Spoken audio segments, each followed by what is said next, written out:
In my NJ Transit Crisis video from a few weeks ago, I showed data on how New Jersey is spending more money on roads and highways than transit, and how that leads to the financial crisis NJ Transit is facing. I missed mentioning that $11 billion, yes, with a B, is to be spent on the Newark Bay-Hudson County Extension Improvements Project. This project will rebuild and add lanes to an 8.1-mile stretch of the NJ Turnpike extension between Interchange 14 in Newark and Jersey Avenue in Jersey City. If you are an environmentalist, urban planner, or transit advocate, you probably already know the negative environmental and health impacts of this widening project.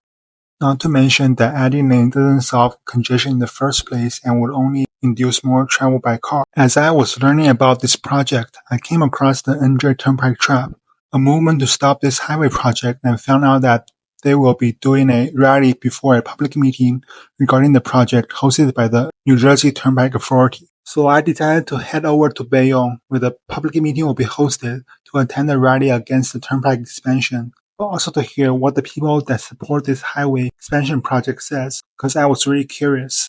And honestly, what they said could be easily debunked, but more on that later. So starting with the rally, there were local residents, moms, dads, children. There were transit advocates and elected officials. And it's great to see everyone standing together to fight this great fight. For the sake of time, I only chose a few clips from the rally to include in this video.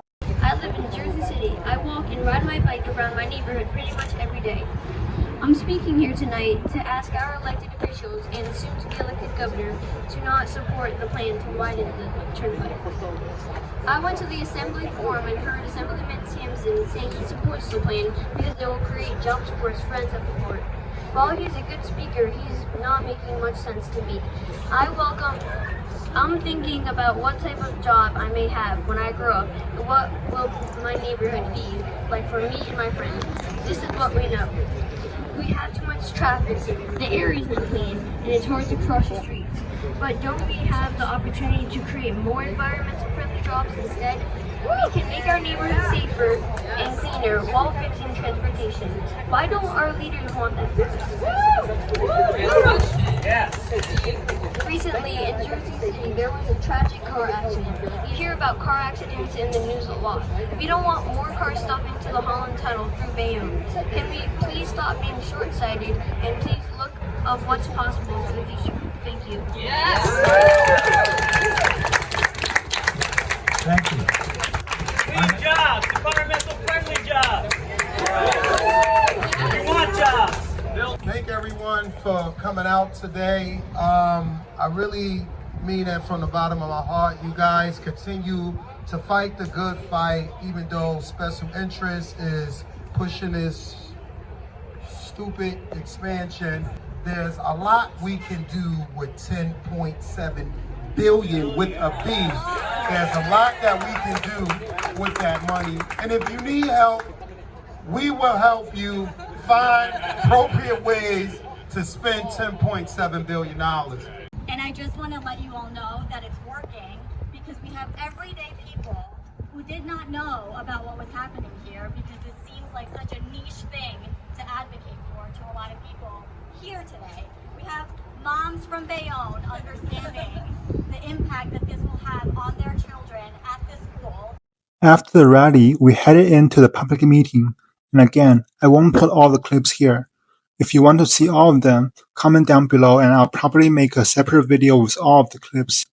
So starting off, the NJ Turnpike Authority gave an introduction on the project and pointed out the so-called benefits of the project. Okay, now that it is time for public comments, I will be debunking the points NJTA and the supporters used to say that this is a good project.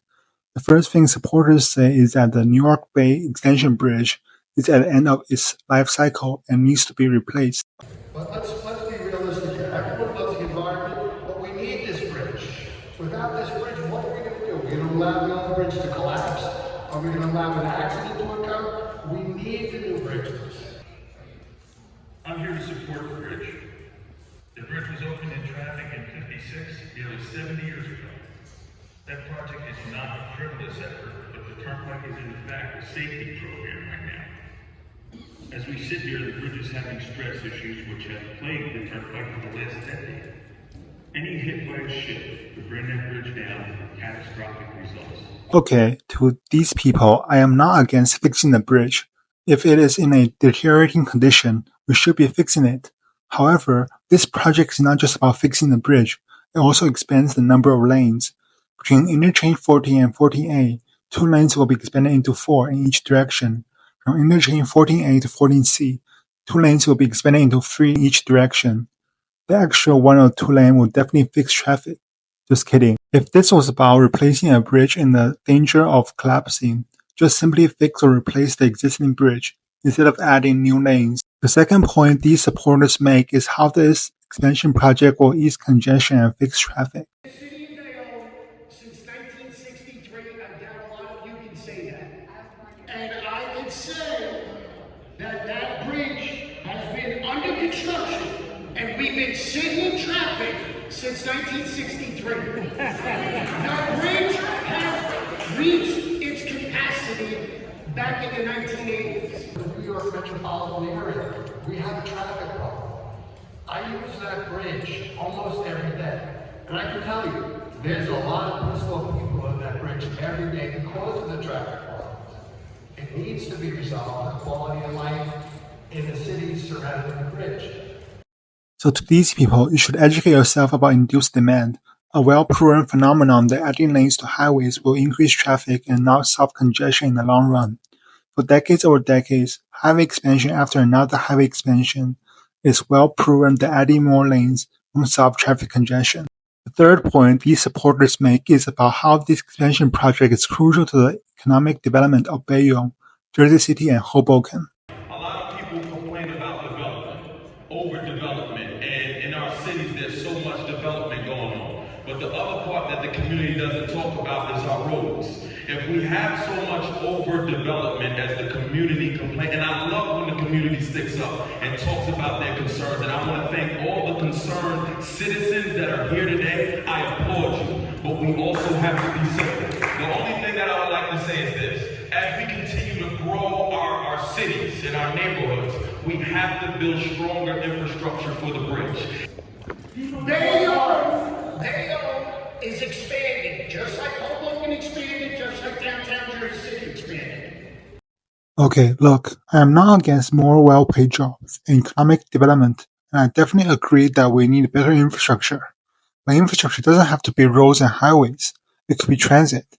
And you know what? With all these developments, having everyone drive around is just not going to work out. So to Mayor Davis of Bayonne and Assemblyman Sampson of the 31st District, I have a suggestion. Instead of supporting this highway expansion, why not fight for better service on the PATH trains? PATH trains run so infrequent outside of rush hour, or maybe fight for better NJ transit services. I'm pretty sure that will help a lot more of your constituents. Constraints can carry a lot more people than a lane of highway. The last point isn't mentioned by the supporters, but instead is by NJTA, and is that this project will address climate change? I really don't know what to say here. Anyways, I found it ironic that during the presentation, they mentioned how the bridge will accommodate the possibility of sea level rise. But sea level rise is caused by climate change, and increased traffic equals more air pollution, which contributes to climate change. So you're addressing something that is caused by cars in the first place? Anyways, after listening to what the NJTA and the supporters say about this project, I can't believe how disinformed these people are. They package this project as a necessary fix to a bridge that is in danger of collapsing and a necessity for future economic growth. But just like I said earlier, I support fixing the bridge 100%, but don't add new lanes. And walkable cities and better public transit can bring you the same or even greater economic benefits. If you watched this video until this point, you are probably like me, who oppose this kind of highway expansion projects and would rather spend $11 billion on transit projects. The NJTA and their supporters are very close from getting what they want, and we are running out of time, as public comment period will end on July 3rd. So if you don't want this project being built, please let your voice be heard by submitting a comment on the NJTA website. Link is in the description. Additionally, you can send a letter to Governor Murphy, the legislature, and the NJ Turnpike Authority using the tool also in the description to tell them that this expansion project should be stopped and funds should be relocated to fund transit instead. I really appreciate your support. We are in this fight together. So I am done with what I need to say in this video, but I decided to feature clips of the speeches from the opposing side, as many of them also debunks what the supporters say. So enjoy. We know that highway widenings do not reduce congestion. Traffic does not get better. We know that highway widenings induce demand that causes more pollution, more asthma, and more cars getting off onto city streets.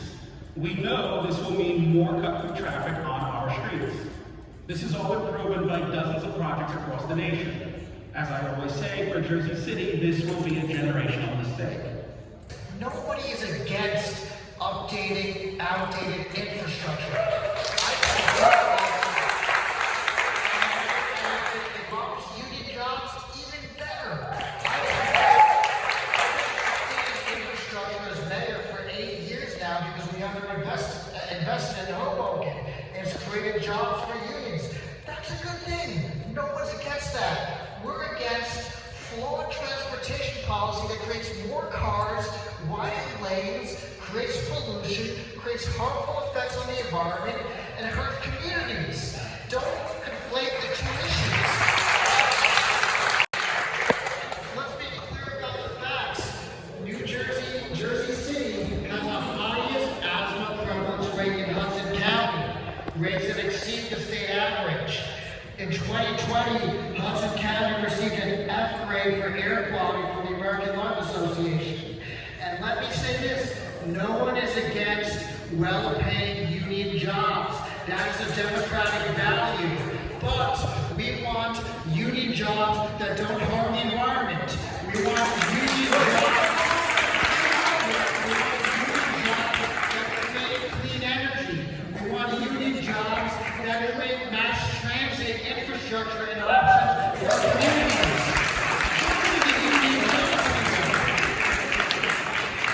The project surrounded by environmental justice communities. We know that traffic-related air pollution makes asthma worse. We know that traffic-related air pollution affects heart disease, increases risk of adverse pregnancy outcomes, a whole host of environmental issues or problems that directly affect people's health. The EA's own analysis showed that there would be increased demand, traffic-induced demand. 32% increase versus a no-build scenario. There are alternatives.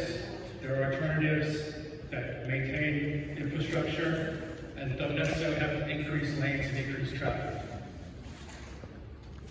And overall, the project reflects with, as we've heard tonight, local goals as well as state goals for environmental protection, for reducing greenhouse gases, for reducing dependence on cars.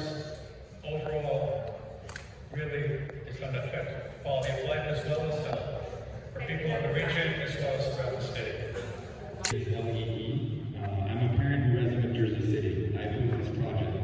We all breathe the same air. We are all human. We are all flesh and bone. No one is so strong as to be able to withstand a crash with a multi-ton vehicle. Which is that many people die on these roadways every year. I'm sure everyone here knows someone that's been in a crash on the turnpike. There's 16,000 crashes a year on the turnpike and dozens of deaths.